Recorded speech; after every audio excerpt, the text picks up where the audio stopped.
Irmãos, nós estamos pensando em reformar-se, né? É uma palavra que traz desconforto. Não sei quantos de vocês já fizeram reforma na sua casa. E nunca é bom, né? Reformar não é bom. Não é bom por várias coisas. Custa, né? Custa. Às vezes custa a vida, né? Lá em casa a gente fez uma reforma e tinha só um trio que era o pessoal da Renite lá em casa. E depois da reforma o Israel entrou pro quarteto. Agora somos 4. Graças a uma reforma que a gente teve por causa do pó. Então, reformar às vezes causa problemas, não é bom. No entanto, a gente tem aprendido que reformar nada mais é. Ninguém quer fazer algo novo aqui. Nós não queremos trazer uma nova visão, nós não queremos trazer uma nova ideia. Nós queremos voltar aos princípios do Evangelho e da palavra do Senhor. Por quê? Porque nós entendemos que a igreja, na sua forma a qual nasceu, ela se defigurou muito, ela se desfigurou muito com o passar do tempo. E a gente, segundo alguns teólogos, e na verdade todas as pessoas que gostam de estudar a Bíblia, e foi por isso que teve a reforma protestante, são pessoas que estão sempre olhando para este movimento que se chama igreja e o que a igreja faz. E tem algumas pessoas que estão sempre dizendo, não, não está certo, a gente tem que voltar ao que era o certo. E a gente tem visto, e as nossas mensagens aqui são justamente nesse mês, levar nós como igreja a entender que nem tudo que brilha é ouro. Eu já tenho falado isso aqui alguns dias. Nem tudo que aparece em nome de Jesus é coisa boa. A propósito, isso desde o primeiro século, porque o próprio Jesus diz no capítulo 7 de Mateus que nem todo mundo que diz Senhor, Senhor entrará no reino dos céus. A gente vê em Mateus capítulo 7 que tem gente lá expulsando o demônio, tem gente lá pregando, tem gente lá fazendo milagre, profetizando em nome de Jesus. Mas essas pessoas, quando chegarem no dia do juízo, quando vir o reino do Senhor Jesus, Jesus vai olhar para elas e dizer: apartam-se de mim. Nós temos estudado aqui que já nos primeiros 30, 40 anos da igreja do primeiro século, já tinham falsos profetas dentro da igreja, desfigurando a igreja de Jesus Cristo com falsas doutrinas. Então, o nosso desejo, ao falar aqui com vocês, é justamente a gente ajustar o foco da nossa lente espiritual na palavra de Deus, somente em Jesus Cristo, somente pela fé, para que a gente não seja iludido e enganado por um falso evangelho que anda por aí. Hoje o tema, eu não fiz slide, é reforme a sua visão ou o seu compromisso, reforme o seu compromisso com a Bíblia. Reforme o seu compromisso com a Bíblia. E eu acho, aí é um questionamento meu, eu acho que as igrejas estão do jeito que estão porque elas não têm mais tanto compromisso assim com as Escrituras. A Bíblia já é um livro terceirizado dentro da própria igreja do Senhor. Haja vista igrejas com multidões reunidas, ao que os líderes leem um versículo bíblico, e o que eles fazem? Falam depois de ler o versículo bíblico? Feche a sua Bíblia. Irmãos, isso é muito sério. A palavra de Deus é para estar aberta durante o culto, sendo conferida durante o culto, prestando atenção nela, mas só no culto, pastor, não. A palavra de Deus, a gente até critica hoje em dia. Ah, fui numa casa, mas aí a Bíblia está aberta ali no Salmo 91. A pessoa é supersticiosa. Eu não tenho a minha Bíblia aberta em casa. Ok, pode criticar quem deixa a Bíblia aberta no Salmo 91. Mas, ao menos uma Bíblia na sua casa você tem? A palavra de Deus precisa estar no centro da sua igreja. Nós vimos semana passada que a gente tem que reformar a nossa visão do Evangelho, e tá certo? Nós precisamos reformar a nossa visão do Evangelho. O Zinho lançou aqui até a sexta sola, né? Sola Evangelho. Por quê? Porque o Evangelho está revelado aonde? Na Bíblia. Homens inspirados pelo Senhor escreveram as Escrituras para que a gente olhasse para a Bíblia e dela entendesse o Evangelho. Mas existe um problema, irmãos, e é sobre isso que eu quero falar hoje. Por isso eu convido você a abrir a sua Bíblia em Deuteronômio capítulo 6, versículos de 1 a 9. E a gente vai entender qual que é o problema. E vamos entender também como resolver o problema. Abra sua Bíblia, Deuteronômio capítulo 6, verso de 1 a 9. E quem achou diz amém. Quem não achou diz misericórdia.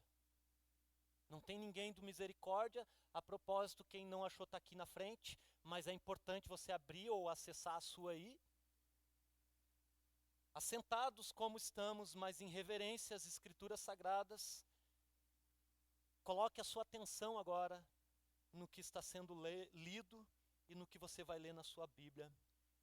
Diz assim as Escrituras: esta é a lei, isto é, os decretos e ordenanças que o Senhor, o seu Deus, ordenou que lhes ensinasse, para que vocês os cumpram na terra para a qual estão indo, para dela tomar posse.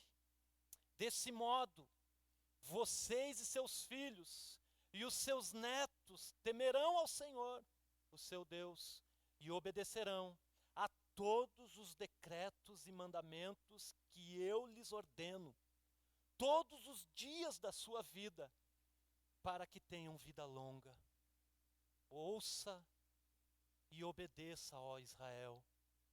Assim, tudo lhe irá bem e você será muito numeroso numa terra onde há leite e mel com fartura, como lhe prometeu o Senhor, o Deus dos seus antepassados. Ouça, ó Israel, o Senhor, o nosso Deus, é o único Senhor.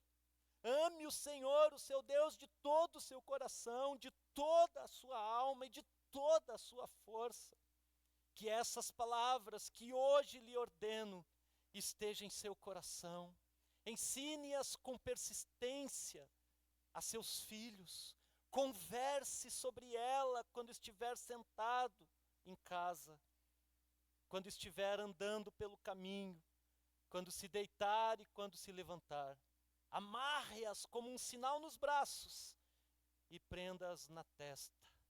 Escreva-as no batente das portas das suas casas e em seus portões. Senhor Deus, nós cantamos agora, Senhor, que o Senhor é o nosso castelo forte. Sabemos que Lutero escreveu essa música.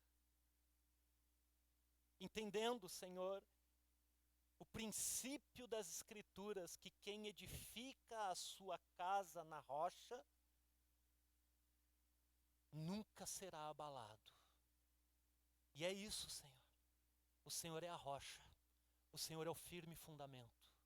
A tua palavra, Senhor, é o firme fundamento. Nós acabamos de ler, Senhor, uma das partes da palavra do Senhor mais importantes da história do povo de Israel. Mas sabemos, Senhor, que o povo de Israel tornou essas palavras tão maravilhosas, às vezes numa idolatria, às vezes num sinal, mas perderam, Senhor, de vista a obediência daquilo que o Senhor ordenou.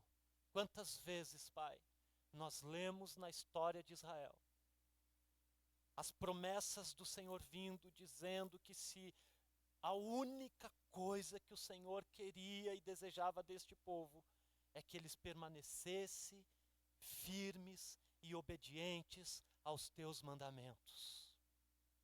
Mas que nação, Senhor, idólatra.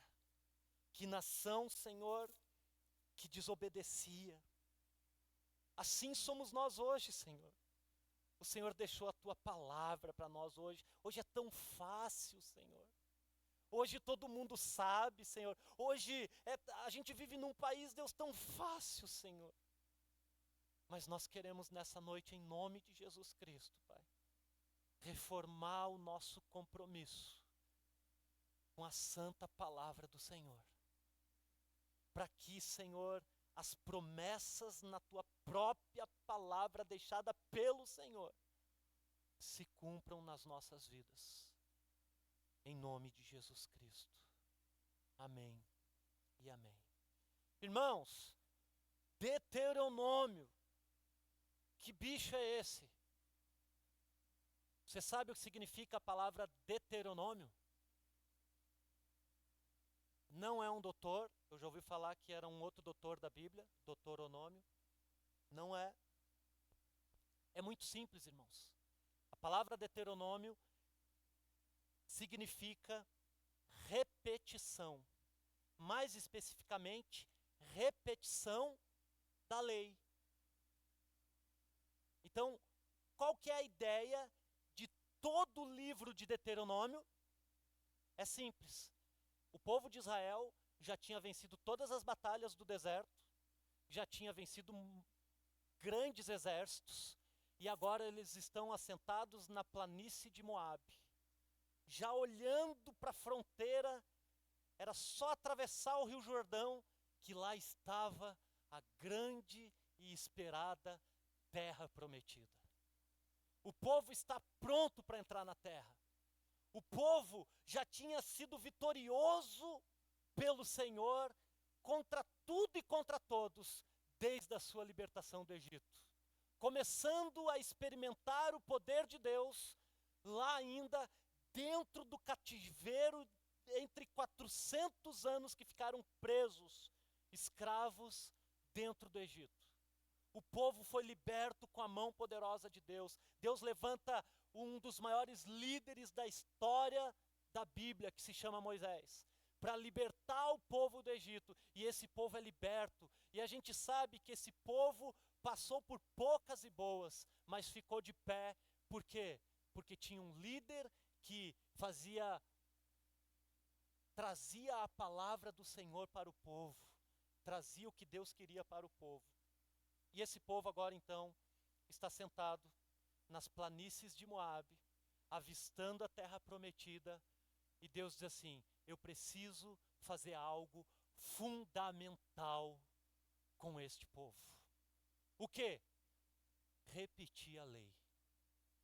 Irmãos, que coisa boa. Eu imagino a cara do povo. O povo diz assim: nossa, lá vem Moisés com toda aquela ladainha. Lá vem o pastor de novo dizendo que a gente vai ter que ler Bíblia. Lá vem toda aquela coisa. Irmãos, era mais sério que isso. Era muito mais sério. São os últimos discursos de Moisés para o povo. Está em jogo aqui também a sucessão mais importante da história até o momento, de uma liderança dentro da nação de Israel. Moisés vai morrer. Moisés vai passar o cajado. Moisés vai colocar a liderança do povo sobre os ombros de Josué, o seu pupilo. Então Deus faz o povo parar. E Deus repete toda a lei para o povo. Duas coisas que eu quero que a gente aprenda ainda na introdução sobre por que Deus faz isso. Primeira delas, olha o verso 2 aí que a gente leu.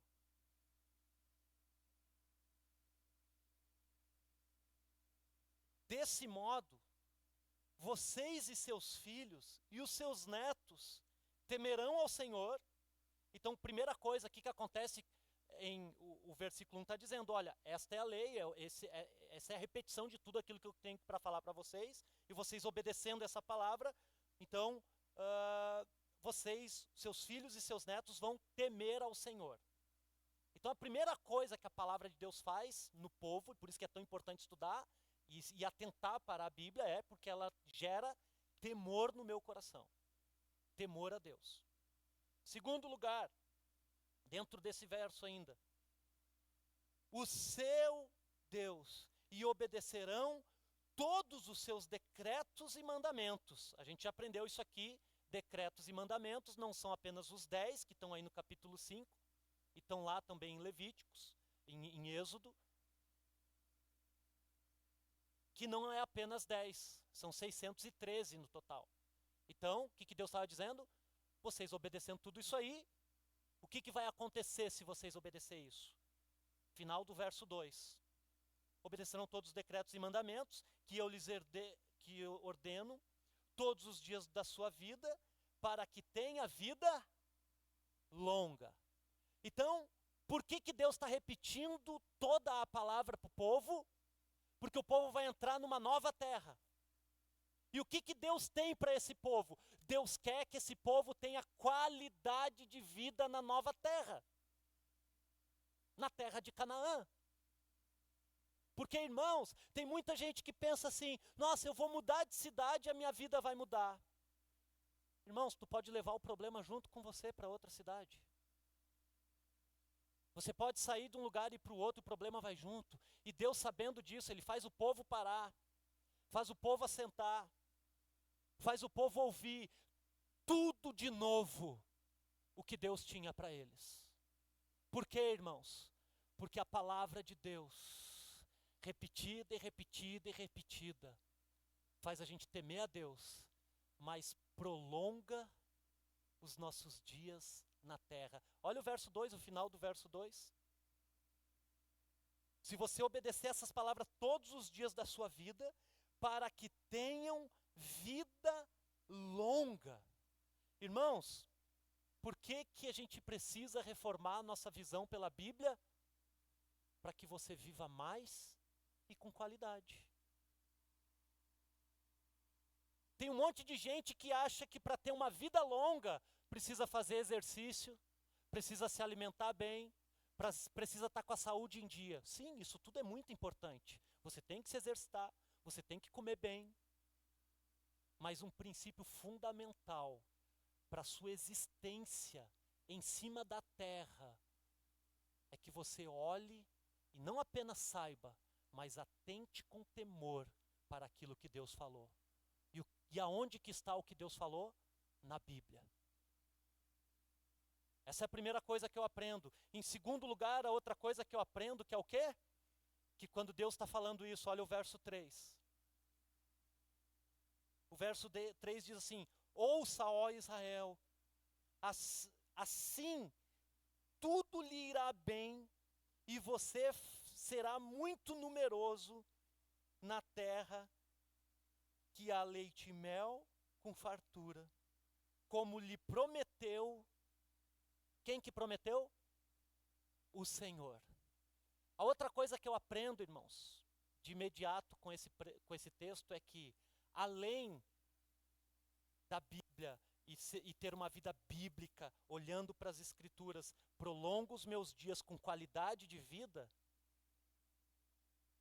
essas promessas contidas nesse livro são as únicas promessas 100% confiáveis. Irmãos, como prometeu o Senhor, os teólogos vão dizer que essa parte do texto significa o único livro digno plenamente de confiança é as Sagradas Escrituras. O primeiro parênteses que eu faço é, qual é o livro, texto que rege a sua vida? Em quais escritores você coloca a sua confiança? Em quem você acredita? Irmãos, eu quero dizer para você que nenhum teólogo, por mais maravilhoso que ele seja, ele jamais vai conseguir escrever um livro tão inspirado quanto as Escrituras Sagradas. Nada e ninguém. Os irmãos sabem que nós aqui na igreja incentivamos você a ler bons escritores, referenciamos livros, mas nada substitui a sua leitura bíblica. Nada. Por quê, irmãos? Porque qualquer teólogo é capaz de erro. Eu já fiz o teste. Eu já peguei 6 Bíblias de estudo. E aí tu vê o comentário desse versículo, fulano diz isso, o outro fulano diz aquilo, outro fulano... Chega lá no outro, já viu o telefone sem fio? Parece que é a outra coisa que está falando lá. Aí a coisa que eu fiz pensar, qual que está certo? Eu pensei, todos estão certos. Mas também todos podem estar errados. Irmãos, teologia é isso. O único livro texto 100% confiável foi aquele que o Senhor inspirou para ser escrito. A palavra de Deus. Quando eu penso em Deuteronômio capítulo 6, irmãos, eu vejo que esses versos, a princípio o 4 e o 5 que estão aí na sua Bíblia, eles fazem parte da confissão de fé tradicional do povo judeu. O povo judeu literalmente escreve o texto bíblico e anda nos braços. Você vê Jesus falando isso lá na frente, chamado de filactério, é o nome dessas fitas que amarram nos braços das pessoas. Eles andavam com a Bíblia escrita no braço. Eles faziam uma caixinha e colocavam porções da palavra de Deus dentro dessa caixinha. Mas, irmãos, o que Deus quer não é que você ande com a camiseta com um versículo bíblico. Deus não quer que você ande com adesivo. Tem problema, pastor? Não tem problema, mas o que Deus quer é que a palavra de Deus seja o principal livro, texto da sua vida. Deus não se impressiona com os versículos que você posta no Facebook. Deus se impressiona com o texto sagrado que pulsiona o seu coração, ter uma vida bíblica. Irmãos, o diabo não tem medo de quem cita a palavra de Deus. O diabo tem medo de quem vive a palavra de Deus.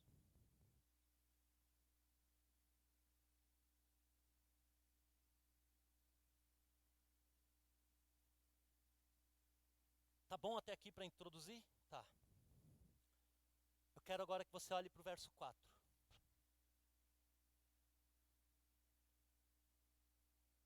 O que diz aí?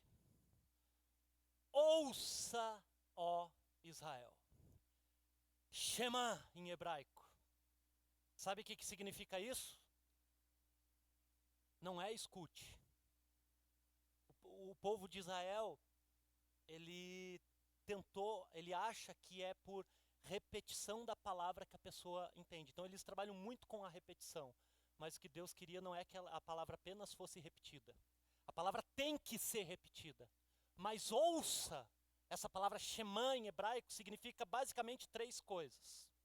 A primeira delas, compreender. Então escutar é mais do que ouvir. É compreender. Você está entendendo o que eu estou falando? Deus está dizendo assim. Ouça, Israel Lembra que Deus já falou tudo isso aqui para eles? Deus está fazendo o quê? Repetindo. Ei, meu povo, compreendam o que eu estou dizendo para vocês. Por quê? Porque a gente viu no texto, irmãos, o que Deus quer é que o povo tenha vida longa. O que Deus quer é que o povo desfrute de uma terra que tem leite e mel. É coisa boa. Mas para isso, ouça, ó Israel. Outro detalhe, irmãos, a palavra de Deus é para o povo de Deus. A palavra de Deus, para quem não é de Deus, ela serve como apologia, revelar o Senhor. Mas para o povo de Deus, ela é o livro, texto da sua vida. A Bíblia não é para ficar aberta apenas no Salmo. Pode? Pode. Pode colar o versículo no carro, pastor? Pode, deve. Pode ter caixinha de promessa, pastor? Pode. Eu acho melhor tu comprar o devocional do Spurgeon, que tem promessas ali também. A questão é, meus irmãos, o que Deus quer não é que a gente se torne novamente uma nação de Israel. Além de compreender, a outra palavra significa presta atenção. Mas não é só assim, presta atenção. Você está compreendendo e você está colocando toda a atenção que você tem em cima disso que você está aprendendo. Isso quer dizer ouça. Então está vendo que é mais do que sentar no domingo para escutar o que o pastor prega? Você está compreendendo o que Deus está falando? Você está colocando toda a sua intenção para prestar atenção nisso? E em terceiro lugar, essa palavra no hebraico significa obedecer. Ouça, ó Israel, não é só sente e escute. Ouça, Israel, não é bote um fone de ouvido e saia escutando a Bíblia. Ouça, compreenda. Coloque toda a sua intenção em cima disso.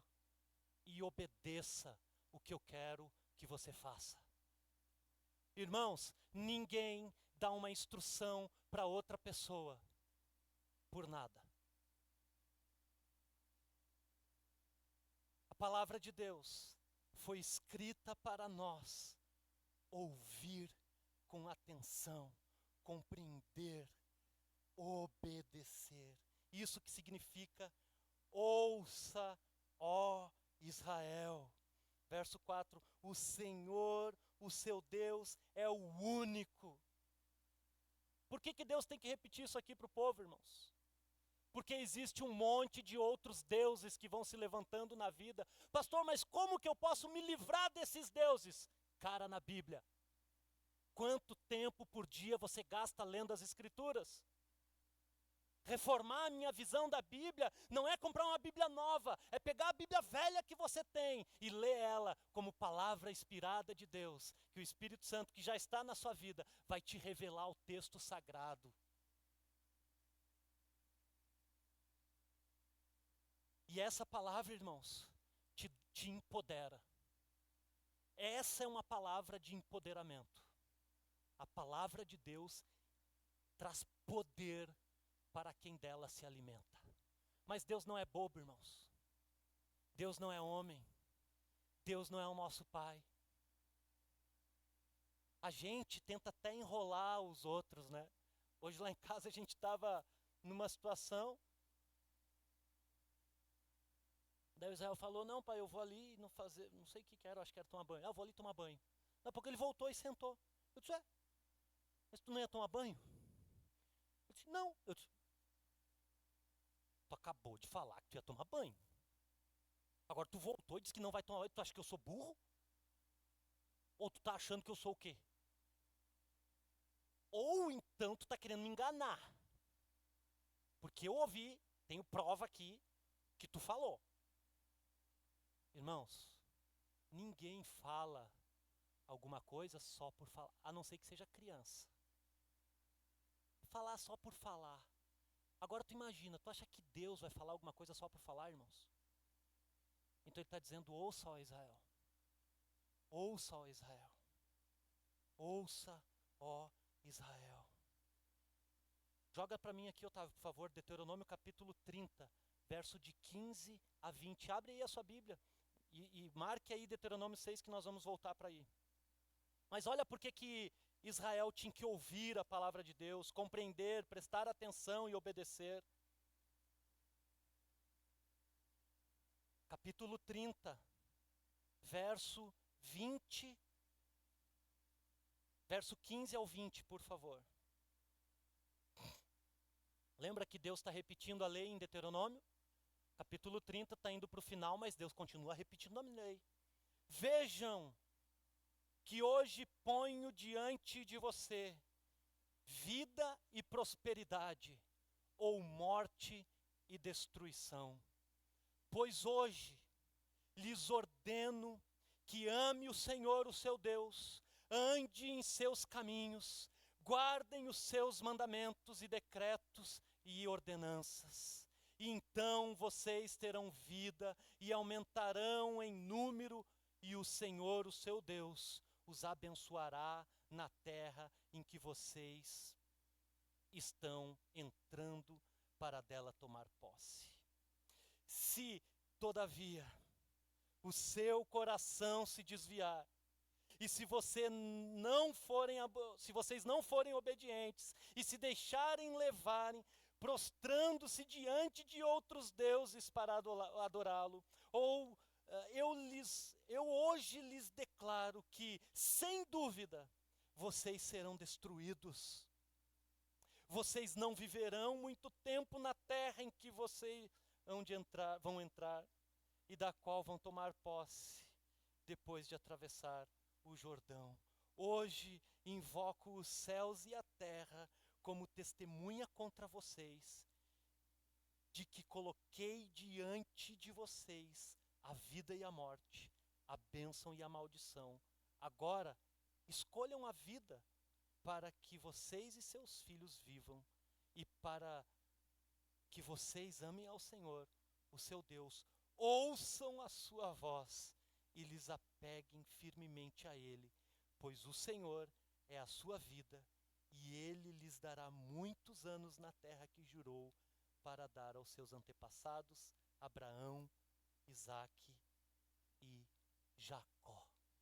Irmãos, por que era importante Israel dar ouvido ou prestar atenção ou obedecer a palavra de Deus? Por que Deus está dizendo, ouça, ó Israel? Porque para Israel, irmãos, obedecer ou não a palavra de Deus era uma questão de vida ou morte, de bênção ou maldição.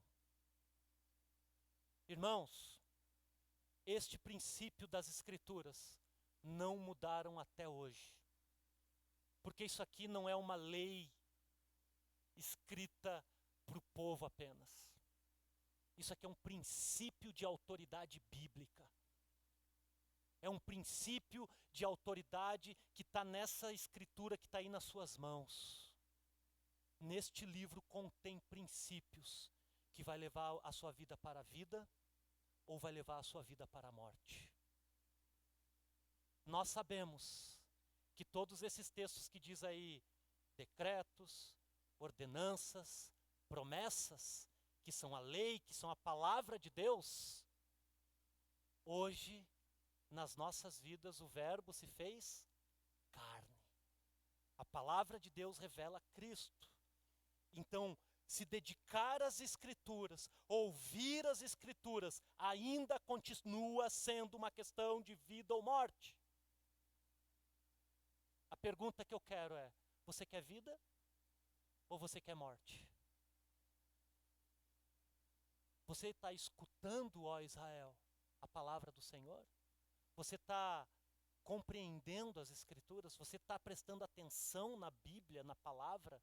Você está obedecendo às Escrituras?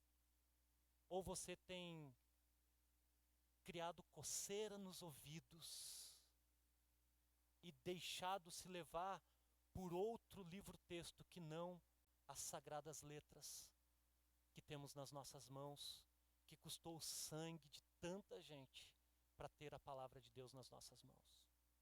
Meus irmãos, para o povo de Israel era uma questão de vida ou morte.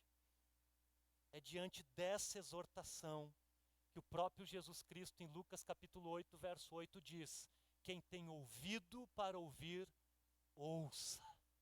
Hebreus vai dizer: hoje, se ouvirem a minha voz, não endureça o seu coração. É diante desse poder da palavra que o próprio apóstolo Paulo, em Romanos capítulo 10, vai dizer que a fé vem por ouvir o quê, irmãos? A palavra de Deus. Só existe uma maneira de gerar fé no seu coração, querido: ouvindo a palavra de Deus. Lembra que ouvir não é apenas escutar, compreender, prestar atenção e obedecer. Como que eu vou gerar fé, pastor? Como que eu posso ser uma mulher de mais fé? Como que eu posso ser um homem de fé? Ouve a palavra do Senhor. Primeiro ponto, irmãos, para que a gente reforme o nosso compromisso com a Bíblia, é entender que da palavra de Deus emana um poder de vida ou morte. Ou você crê nisso ou você não crê. A minha esperança, assim como a esperança do Senhor e de Moisés, é que você ouça a palavra do Senhor. Que você saia daqui hoje dizendo: Senhor, eu nunca mais quero tratar a tua palavra como eu tenho tratado. Eu quero me dedicar às escrituras, eu quero ler com a minha família, eu quero ler. A gente vai ver isso aí no próximo ponto.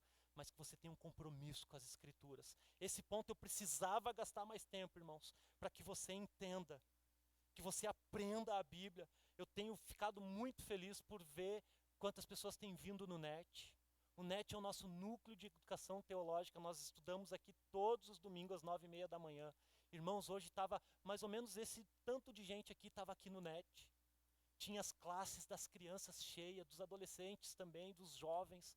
Por quê? Porque no NET aqui, irmãos, é um dos pilares da nossa igreja. Nós nos reunimos como igreja para estudar as escrituras sagradas. E está sendo bênção, irmãos? Amém? Vamos trocar o professor, não? Não, né? Não precisa, tá bom, né? Vamos sugar um pouco mais ele. Bênção, irmão, bênção, bênção, bênção.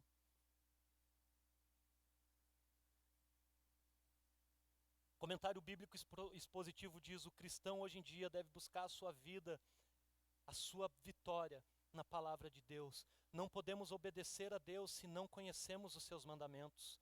Mas se os conhecemos, cremos nele e lhes obedecemos, então o poder de Deus opera nas nossas vidas. Amém, irmãos? Em segundo lugar, olha aí para o verso 5. Volte lá para Deuteronômio 6, se você já tinha saído. O verso 5 diz o seguinte: ame o Senhor, o seu Deus, de todo o coração, de toda a sua alma, de todas as suas forças.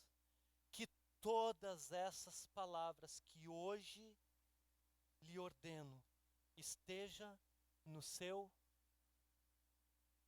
coração. Esteja no seu coração. Irmãos, aqui eu vou precisar usar e ler para vocês o que a enciclopédia bíblica da cultura cristã traz sobre esse entendimento do que o que é guardar a palavra no coração. Atente.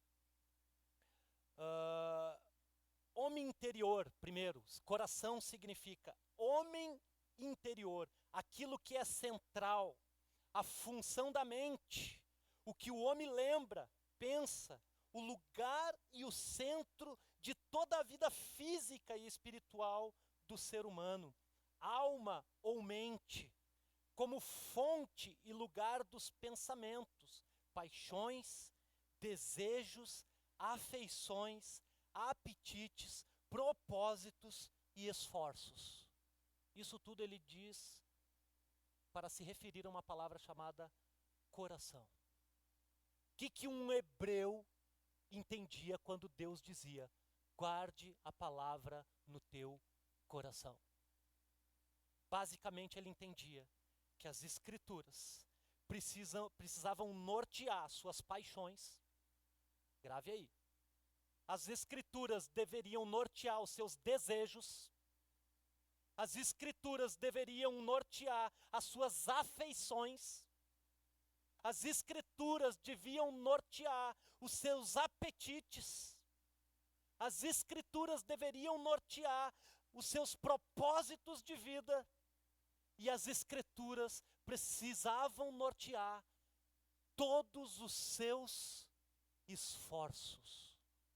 Então, quando o povo de Israel está sentado na planície de Moabe, olhando para a terra prometida, e Deus começa a repetir a lei, e chega nesse versículo 4 e 5.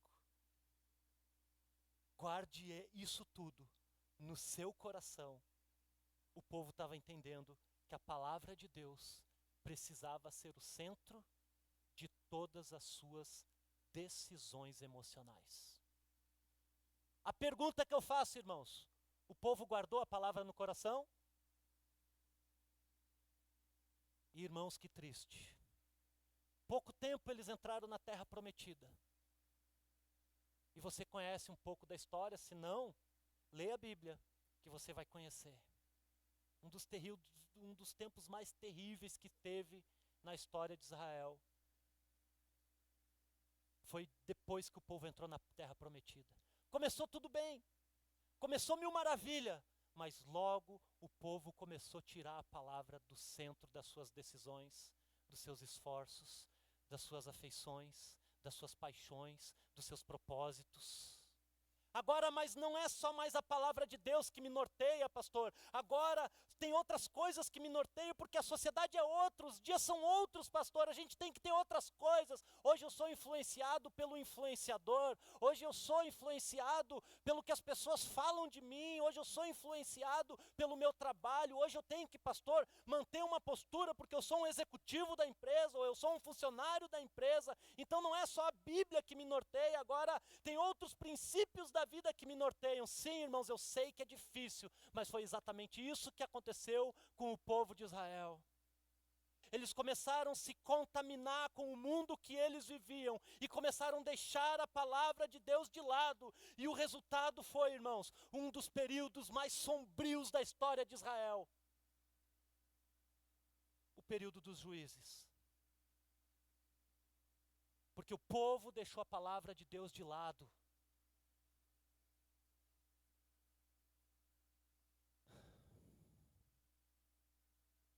A palavra de Deus é um livro espiritual. E ainda que aqui em Deuteronômio, a lei era a lei escrita em pedras. Deus deixa claro que o propósito da sua palavra é o coração humano. Joga Juízes 31, 33 para mim, por favor.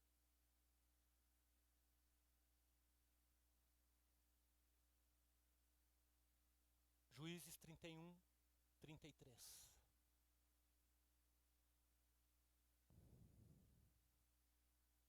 E que Deus volta a falar para o povo lá na frente. Juízes 31, verso 33.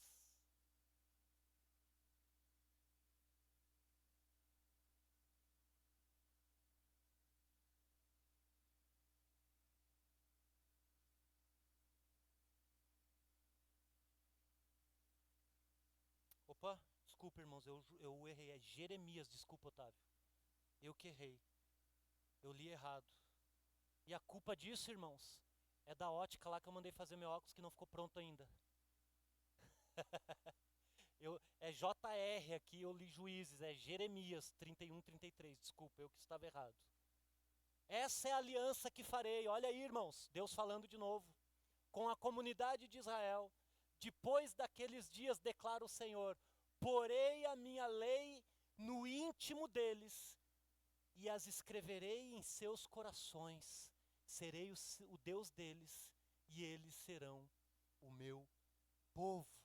O propósito da Bíblia é governar o coração humano. Todo mundo diz, não, pastor, mas a Bíblia tem que ser entendida na mente. Sim, irmãos, Deus te deu um cérebro, foi Deus que te deu a capacidade de raciocinar, mas nós precisamos entender que coração é o centro das decisões humanas. Também tem a ver com a sua mente. Também tem a ver com o seu intelecto. O que Jeremias está reafirmando, que ainda que eles estejam no período que estava valendo a lei escrita em pedras, o que Deus queria é que essas leis estivessem nos corações humanos. A palavra de Deus não foi feita, não é um livro apenas para ser um livro-texto. A palavra de Deus é um livro para permear todas as suas emoções. Olha o que Paulo fala em 2 Coríntios capítulo 3, verso 3. É exatamente isso que o apóstolo Paulo está falando. Ele está olhando para este texto e dizendo o que Jesus ia fazer. Vocês demonstraram que são uma carta de Cristo. Olha a expressão que Paulo usa. Vocês são, outras versões diz, vós sois cartas vivas. Vós sois cartas vivas. Resultado do nosso ministério, escrita não com tinta, mas com o Espírito do Deus vivo, não em tábuas de pedra, mas em tábuas de corações humanos. Quando Deus para o povo e diz que é para eles guardar a sua palavra no seu coração. Ele está dizendo: meus irmãos, meu povo, entendam que a palavra de Deus foi feita para governar as suas emoções. Como reformar a visão e o compromisso pela Bíblia, pastor? Deixe a palavra de Deus ser o guia do seu coração. Não seja guiado pelo seu coração. Irmãos, da onde que procede todos os males da humanidade? Segundo as Escrituras, do coração humano. A raiz de todos os males é o coração, irmãos. Por que os irmãos acham que está tendo guerra lá em Israel? Porque o coração humano se desviou da palavra de Deus. A pior guerra que existe, irmãos, é a guerra religiosa.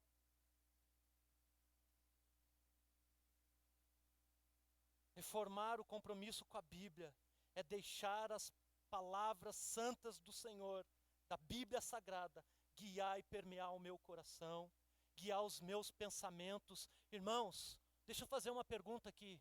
Quantos versículos bíblicos você sabe de cor?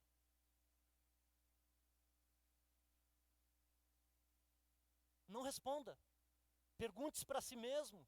E se for para se envergonhar, se envergonhe. Mas saia daqui hoje com um compromisso de, no mínimo, até na próxima semana, saber um versículo de cor, irmãos.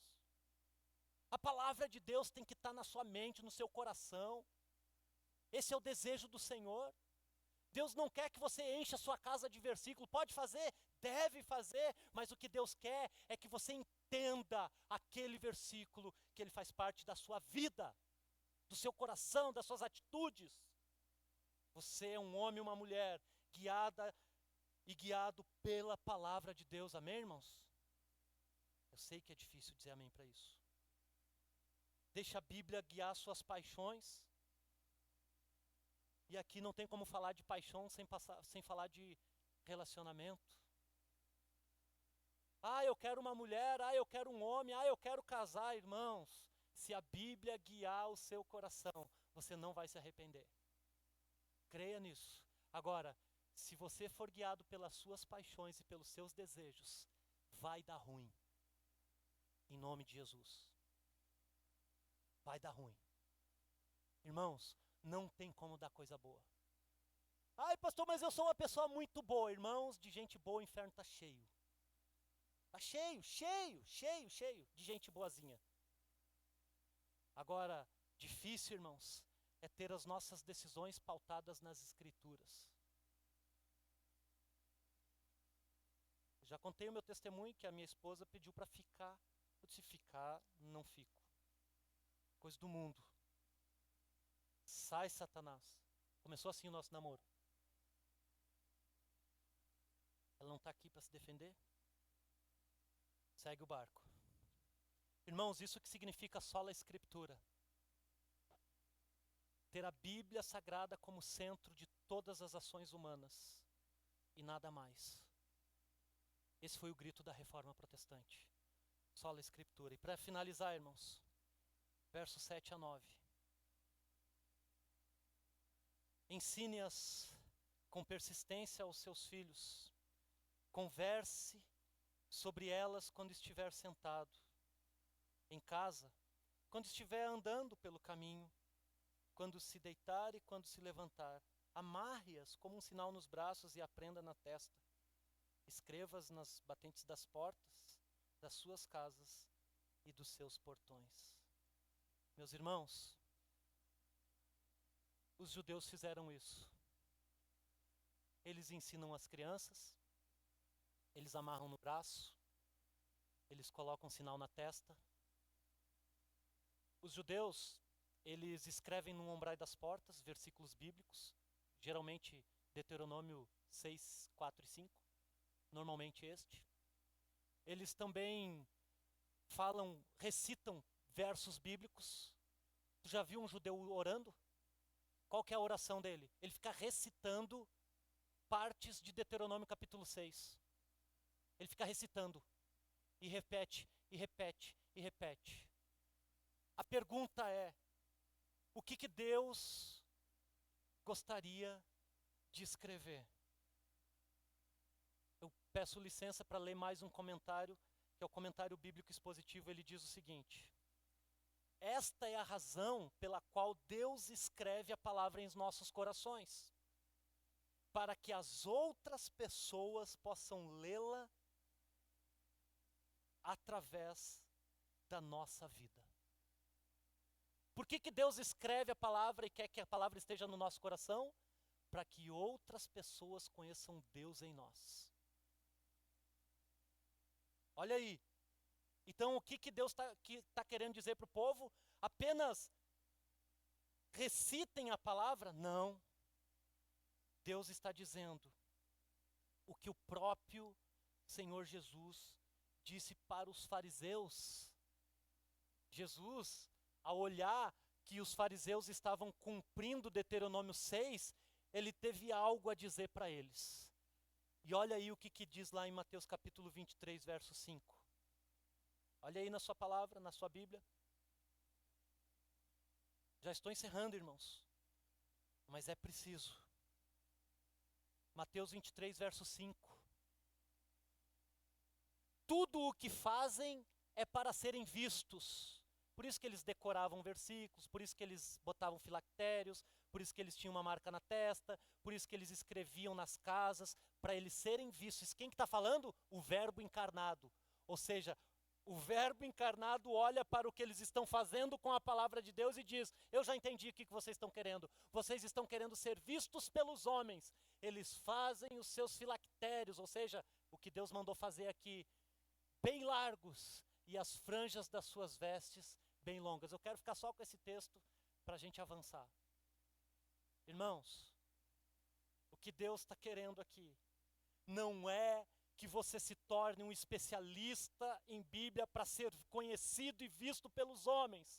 Você precisa, o que o texto de 7 a 9 está dizendo, a palavra de Deus é para ser ensinada, significa, é para ser lida pelas outras pessoas em sua vida. Por isso que tu tem que andar com ela no braço, porque naquela época fazia sentido. Mas o mais importante é, por que eu tenho que conversar com ela no caminho? Por que eu tenho que falar da palavra quando eu deito, quando eu levanto? Irmãos, isso não é um ritual religioso. A palavra de Deus está escrita nos seus corações, é para guardar dentro do seu coração, para que quando as pessoas olharem para a sua vida, elas possam se deparar com a glória de Deus. Então por que você precisa reformar o seu compromisso com a Bíblia, irmãos? Para que as pessoas olhem para a sua vida e enxerguem a glória de Deus na sua vida. Como que eles vão fazer isso? Quando você ouvir a palavra de Deus, ouça, ó Israel. Quando você guardar a palavra no seu coração, você vai ser uma carta viva do Senhor. E o resultado disso, irmãos, Deus vai ser conhecido através de nós, tão frágeis, mas com esse poder de mostrar a glória do Senhor neste mundo tão caído que estamos. Então, irmãos, por que nós precisamos reformar nosso compromisso com a Bíblia? Porque o mundo precisa conhecer a glória de Deus. Como que o mundo vai conhecer a glória de Deus? Olhando para você. Olhando para a sua vida. Por quê? Porque você está fazendo isso aqui, olha o verso 7. Você está ensinando com persistência aos seus filhos. Você está conversando sobre ela quando está sentado em casa, quando está andando no caminho, dentro do seu carro. Você está amarrada a ela em você como um sinal. A palavra de Deus agora, ela faz parte da sua caminhada diária. O que Deus está dizendo aqui para o povo é dizendo assim, gente, Bíblia não é para você conhecer na igreja, Bíblia é para tu andar todo dia com ela. Tu deita e levanta onde? Na igreja ou em casa? Em casa. Por que ensina os filhos? Porque é isso que vai falar. O texto diz, ensina a criança no caminho que ela deve andar e quando ela for grande não vai se desviar. O que os pais leem? Como que os pais leem? Traga o filho para a igreja que ele não vai se desviar. Não, não é isso que a Bíblia está dizendo. A Bíblia diz: ensine a criança. Se você não tem nada para ensinar ao seu filho, querido, ele nunca vai amar o Senhor. Ele nunca vai querer se entregar ao Senhor Jesus. Mas quando você prioriza a palavra de Deus, quando você bota as escrituras como um princípio base dentro da sua casa, quando você conversa sobre ela, quando você se aprofunda nessa palavra, quando você se esmera nela, as pessoas começam a ver a glória de Deus em você. E, irmãos, deixa eu te dizer uma coisa. É irresistível quando as pessoas encontram o Senhor. Não tem como resistir. Você tem essa experiência. Você conheceu a Jesus. E muito possivelmente você conheceu Jesus através de uma pessoa. Sabe por quê? Não é porque essa pessoa é boa, é porque você viu Deus nela. Você viu Cristo nela. Isso que significa, preguei aqui já várias vezes, significa ser cristão. Quando vocês obedecerem a minha palavra, as pessoas vão olhar para vocês e vão ver a minha glória. As pessoas vão conhecer Deus através da nossa vida. Deus deixou a sua palavra para que nós pudéssemos fazê-lo conhecido. Amém, irmãos? Por que eu preciso reformar o meu compromisso com as Escrituras? Para ter uma vida melhor na terra, não foi isso que Deus falou? Para que eu tenha vida, mas eu preciso obedecer, eu preciso ouvir, eu preciso guardar ela no meu coração, porque eu preciso ser uma carta viva, aonde eu estiver, que as pessoas estejam lendo a Bíblia através de mim. Amém, irmãos? Que a gente reforme a nossa visão e a nossa paixão pelas Escrituras em nome de Jesus. Vamos ficar em pé, vamos orar.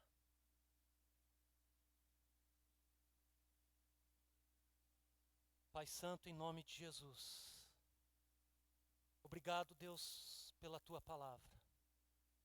Obrigado, Senhor, porque estamos lendo, meditando, aplicando, buscando entender, Deus. Não é um livro qualquer. Não é, Senhor, qualquer literatura. Estamos diante do livro mais poderoso da história. Porque é o livro, Senhor, que não vai se acabar. A Tua palavra fala, Senhor, que inclusive essas palavras vão continuar repercutindo pela eternidade, Senhor. Ó Deus, a minha oração para mim e para os meus irmãos dessa comunidade, ou aonde essa mensagem chegar, Senhor, é que nós, a igreja, Senhor, que a gente de fato reforme o nosso compromisso com a Bíblia Sagrada, Senhor. Nós queremos levar mais a sério a Tua palavra, Senhor. Nós queremos, Pai, ouvir de fato as Escrituras, Deus. Nós queremos, Pai, de fato, Senhor, guardar essa palavra no coração, Senhor. Que essa palavra seja o dono e o guia das nossas vidas. Ó Deus, quantas vezes é dito, nós queremos amar a Deus acima de todas as coisas, mas o amar a Deus acima de todas as coisas é obedecer e se dedicar às Escrituras que o Senhor te deixou. Ó Deus, que a gente comece a praticar isso, Senhor. Que o Senhor não nos deixe, Pai, ser relapsos com as Escrituras. Que o Senhor nos dê fome e sede da Tua palavra, Senhor. Que o Senhor, Deus, não nos deixe, Senhor, ser guiado pelas normas e princípios deste mundo caído, Senhor. Mas que o Senhor, Deus, faça com que as Escrituras, Pai, obedecida pelos Teus filhos, se dedicando a elas, Pai, seja um espelho, Pai. As pessoas ao olharem para a Tua igreja, Senhor, olharem para os Teus filhos, que possam ver a glória de Deus, por serem homens, mulheres, crianças, jovens, bíblicos, que amam as Escrituras e que se dedicam a elas, Senhor. Em nome de Jesus Cristo, Pai, nós queremos, Pai, honrar os reformadores, Pai, que deram a sua vida, Senhor, para que este livro chegasse nas nossas mãos. E nós queremos reformar hoje diante do Senhor o nosso compromisso com a Tua palavra, Senhor. Em nome de Jesus Cristo, Pai. Em nome de Jesus Cristo. Amém e amém.